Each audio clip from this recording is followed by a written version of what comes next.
Okay, hai, Assalamualaikum. So, untuk video kali ni Abel nak bagi tips ataupun penerangan lebih lanjut lagi untuk dua kaedah tambah kelonggaran. Sebab dalam tailoring kita ada dua cara, okay, untuk kita tambah kelonggaran. Tapi sebelum tu, Abel nak touch bahagian step ambil ukuran. Okay, secara ringkas, okay. Step ambil ukuran, kalau you all perasan, kita ada bahagian labuh baju, tak perlu tambah kelonggaran.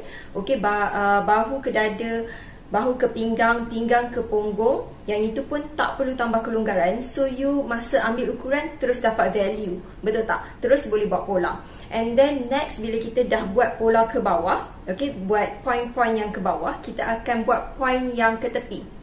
So point yang ke tepi ni, dia perlukan teknik tambah kelonggaran. Okay, untuk point ke tepi bahagian atas, kita buat garisan bahu. And then kita, garisan bahu tak perlu tambah kelonggaran lah. And then kita buat bahagian garisan dada. So garisan dada, pinggang, punggung tu yang Abel nak tekankan hari ni, sebab dia berkaitan dengan dua teknik. Ada cikgu yang gunakan teknik pertama, ada cikgu gunakan teknik kedua untuk tambah kelonggaran masa buat pola tu.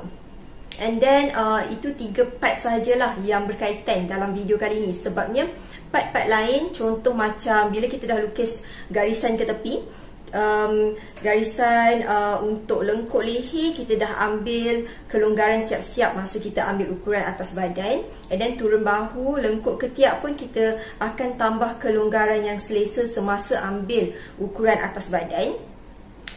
Selepas tu you akan ni ada checklist part-part yang kita semasa kita buat merajah pola tu. And then kita akan sambungkan point dada, pinggang, punggung untuk buat curve ataupun bentuk, depends on design yang kita nak buat. And then labuh tangan pun tak perlu tambah kelonggaran. Hujung bukaan hujung tangan kita dah ambil value dia, dah siap-siap value masa ambil ukuran atas badan. Jadi part yang kritikal adalah garisan ke tepi, iaitu garisan dada, pinggang dan punggung. So 3 garisan ni dia agak confusing sikit. Bila you join satu kelas tu, cikgu tu guna kaedah pertama, and then you jump to another teacher, which is teacher tu guna kaedah kedua. So kalau you tak faham konsep tambah kelonggaran ni, bila you jump from one teacher to another teacher yang kebetulan menggunakan teknik yang berbeza, you akan confused. Okay, so dalam video kali ni kita nak terangkan lebih lanjut apa kaedah pertama dan apa pula perbezaannya dengan kaedah kedua untuk garisan melintang bahagian dada, pinggang dan punggung. So yang itu maksudnya kita nak belajar tentang kaedah tambah kelonggaran. So actually untuk tambah kelonggaran dia ada 2 kaedah. So Abel akan terangkan kaedah pertama dulu. Okay, letak ke tepi dulu. Okay, so untuk kaedah yang pertama, which is Abel sendiri pun gunakan kaedah pertama. Okay, so kaedah pertama ni, okay, Abel dekatkan nota. Okay, yang ini ukuran badan. Ukuran badan, ingat tak masa kita ambil ukuran atas badan, kita akan ambil ukuran ngam-ngam pada keliling dada, pinggang dan punggung. So yang ini ukuran badan. Ukuran badan ketat. Okay, K dada ni maksudnya keliling dada. Keliling dada 35, keliling pinggang 28, keliling punggung 29, keliling punggung 39. So yang ini pola yang kita akan lukis nanti. So macam Abis cakap, turun ke bawah dia tak ada masalah, yang atas ni pun tak ada masalah. Untuk ke tepi ni dia ada 2 kaedah. Ini kaedah pertama, which is contoh yang ini adalah standard size untuk M. Kalau you nak buat ukuran badan sendiri pun masih gunakan teknik yang sama. So K dada ni keliling dada. Okay, Abel sharpkan sikit. Okay, keliling dada, contoh keliling dada ketat 35. Kita terus tambah nilai kelonggaran yang kita nak buat. Okay, nilai kelonggaran ni maksudnya bila kita ukur keliling dada tu, keliling dada kita 35. Lepas tu kita decide terus masa nak buat pola tu, kita decide kita nak kelonggaran kita nilai berapa. Contoh kalau you nak baju yang sedikit fit, biasanya orang akan tambah 2 inci kelonggaran keliling. Okay, and then kalau you nak yang biasa, yang normal, even pola kita yang dijual di Abel Tailoring pun kita gunakan kelonggaran yang normal, yang biasa 3 inci kelonggaran. Kalau you nak something design yang loose, yang lebih longgar, dia boleh tambah sehingga 4 inci kelonggaran keliling. Okey, kelonggaran keliling. So, yang ini kita tambah 3 inci kelonggaran keliling. So, 3 inci. Kaedah yang sama juga untuk pinggang dan punggung. Dah tambah siap-siap, baru kita bahagi 4. Kenapa kita bahagi 4? Sebab bila kita buat pola, yang tadi tu kita tambah kelonggaran untuk keliling, bermaksud satu bulatan badan. Tapi kalau kita nak buat pola, kita akan bahagi 4. Kita hanya lukis pola pada suku bulatan saja. Sebab tu hasil pola kita jadi macam ni. Kita tak ada side to side, kita tak perlu lukis pola depan belakang. Okey, untuk bahagian hadapan kita lukis untuk bahagian sini saja, suku bulatan. Sebab tu kita bahagi 4. So untuk formula pertama lebih ringkas, di mana bila you dah dapat keliling, nilai keliling yang ketat, tambah, decide nak tambah berapa inci kelonggaran, lepas tu you akan bahagi 4.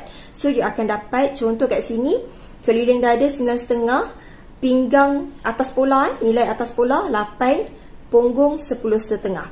So kat sini Abil dah concludekan dia punya formula asas dia, which is you akan ambil keliling ketat, tambah kelonggaran, boleh pilih fit biasa atau longgar. Lepas dah tambah, baru kita terus bahagi 4 untuk kita hasilkan pola. Itu kaedah pertama. Tapi untuk kaedah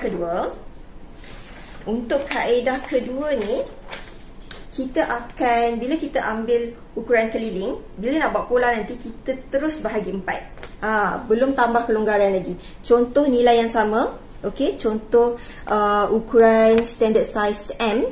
Okey, yang ini kaedah yang kedua, which is keliling dada, kita bahagi 4 dulu. Keliling dada means satu bulatan. So, bila nak buat pola, kita kena bahagi 4. Macam Abil cakap tadi. Okey, keliling ketat, kita terus bahagi 4. Okay, sebab kita nak buat pola. And then atas pola, baru kita tambah nilai kelonggaran. So, nilai kelonggaran ni, kalau you perasan dekat sini bukan 3. Okay, tapi 3/4. Sebab nilai kelonggaran dia pun perlu dibahagi kepada 4. Okay.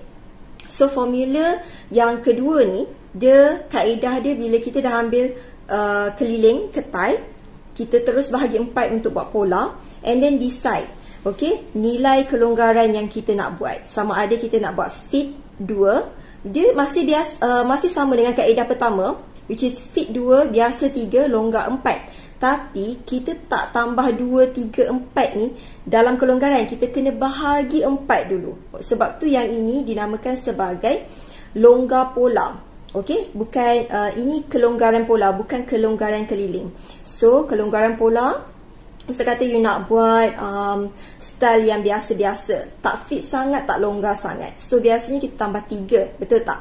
And then 3 ni pun kena bahagi 4. Sebab tu kita dapat 3/4 dekat sini. 3/4. So, sebab tu dekat sini, okay, selepas kita ambil keliling dada bahagi 4, kita tambah 3/4.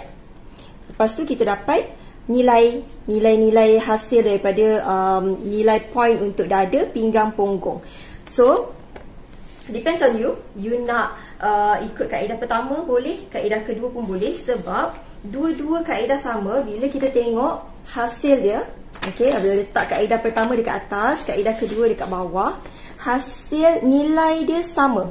Okey, 9,5 untuk dada, 8 untuk pinggang, 10,5 untuk punggung.